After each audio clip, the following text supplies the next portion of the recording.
그럼 네 남편 혼자라도 와야지. 그 말을 듣고서야 나는 깨달았다. K와 나는 이미 친구가 아니라는 걸.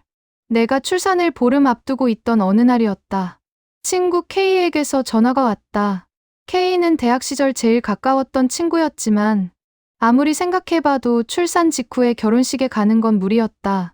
그래서 나는 K에게 참석은 어렵고 축의금만 보내야 할 것 같다고 말을 한 거였다. K는 결혼을 앞둔 예비 신부인데 하필이면 결혼식 날이 내 출산 예정일 직후였다.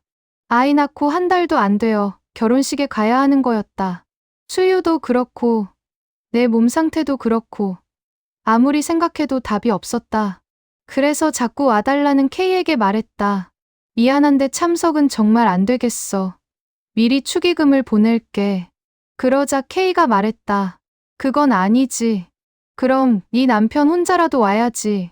너무도 당연하다는 식으로 그런 말을 했다. 처음에는 뭐지? 하고 당황스러웠다가 점점 불쾌한 기분이 올라왔다. 아무리 중요한 날이라고 해도 다른 사람의 오고 가는 걸 왜 자기가 결정하지? 싶었다. 게다가 친구인 나도 아니고 왜 남편한테까지 요구하나 싶었다. K는 3년 전 내 결혼식에 왔었다. 그리고 대학 때 제일 가깝게 지냈던 친구였다. 그러니 그 친구 결혼식에 나도 가는 게 마땅한 상황이긴 하다.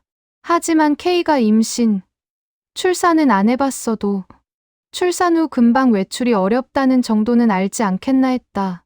나는 당연히 K도 이해하겠거니 했다. 근데 아니었나 보다. 결혼식 참석이 의무인 것처럼 못 박아 말하니 나도 기분이 영 안 좋았다. 나는 대충 대답은 피한 채 전화를 끊었다. 그리고 생각했다. 우리가 정상적인 친구 관계가 맞나? K는 나를 자기 아랫사람으로 보고 있다는 느낌도 들었다. 한번 이렇게 생각이 드니 그동안 K와 나의 관계가 전부 다시 보이기 시작했다. K와 나는 대학 1학년 때 처음 만났다. 나는 재수를 해서 K보다 한 살 더 많았다. 아무리 편하게 대하라고 해도 대부분의 현역 동기들은 나를 불편해했다. 근데 K는 바로 편하게 말을 놓아서 우리는 금방 친해졌다. 그런데 K는 뭐랄까, 나보다 한 살 어리지만 친구라며 스스럼 없이 대하다가도 돈 계산을 할 때는 한 살 더 먹은 나를 쪼잔한 사람처럼 대했다. 저번에 내가 샀으니까 오늘은 너가 사는 거지. 라고 내가 말하자 K는 떨떠름하게 계산을 했다. 뭘 그렇게 따지냐면서. 어쩌다 내가 남자친구를 먼저 사귀었을 때는 계속 자기도 소개시키라면서 졸라댔다. 그런데 정작 자기가 소개팅을 나가거나 누구를 사귀게 되었을 때는 내게 소개조차 잘 시켜주지 않았고 물어봐도 말을 돌리곤 했다. 서운했다. 자기가 나보다 우월하다는 식으로 가끔 속마음을 내비칠 때는 솔직히 정도 떨어졌다. 하지만 그래도 왜인지 계속 연락은 했고 만나고 수다도 떨었다. 나는 K 말고는 이렇다 할 친구가 없기도 했다. 그러다가 내가 먼저 결혼을 했다. 그리고 3년 만에 어렵게 임신을 했다. 그때도 K는 매일 하루에도 몇 번씩 전화를 걸어왔다. 주로 고민이나 스트레스 받는 상황을 하소연하곤 했고 나는 거의 듣는 쪽이었다. 내가 임신 소식을 알렸을 때도 축하한다는 말은 하면서도 여전히 자기 얘기하기에만 바빴다. K는 자꾸 전화를 걸었지만 내 얘기에는 관심이 없고 자기 얘기만 반복했다.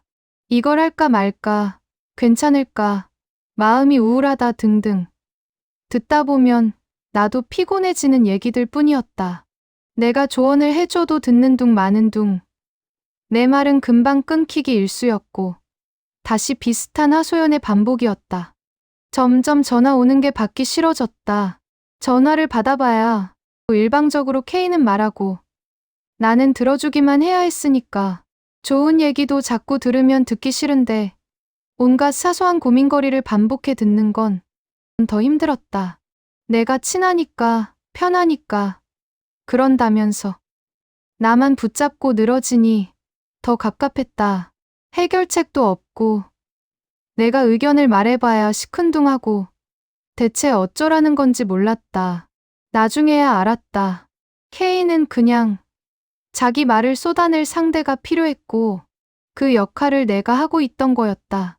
예전에도 K는 잘 보일 필요가 있는 상대에게는 매우 예의 바르고 관대한 사람이었다. 하지만 그동안 내게는 그런 세심함이나 배려가 없던 걸 보면 아마도 난 K가 보기에 잘해줄 필요 없는 그저 편하고 만만한 상대였던가 보다. 그동안 나도 참 바보 같았다는 생각도 들었다. 나는 결국 남편도 못 갈 것 같다고 말했다. 신생아 있는 집은 정말 힘들다고. 그리고 축의금은 미리 계좌로 보냈다. K는 마지못해 알겠다고 했다. 그리고 그 후로 연락이 뜸해졌다. 그 전에는 하루에도 몇 번이나 전화를 걸던 K였는데 내가 몇 번 전화를 안 받으니 저도 기분이 나빴는지 연락을 끊은 것 같았다. 나는 신기하게도 아무렇지가 않았다. 오히려 너무 편했다. 바쁜 와중에도 전화 붙들고 답도 없는 K의 고민을 듣던 그걸 이제 안 해도 되니까. K는 아마 내가 너무하다고 생각할 거다. 어쩌면 결혼식도 안 오고 딸랑 축의금만 보내냐면서 말이다. 하지만 K는 내가 아이를 잘 낳았는지 아이는 잘 크는지는 별로 궁금하지 않을 거다.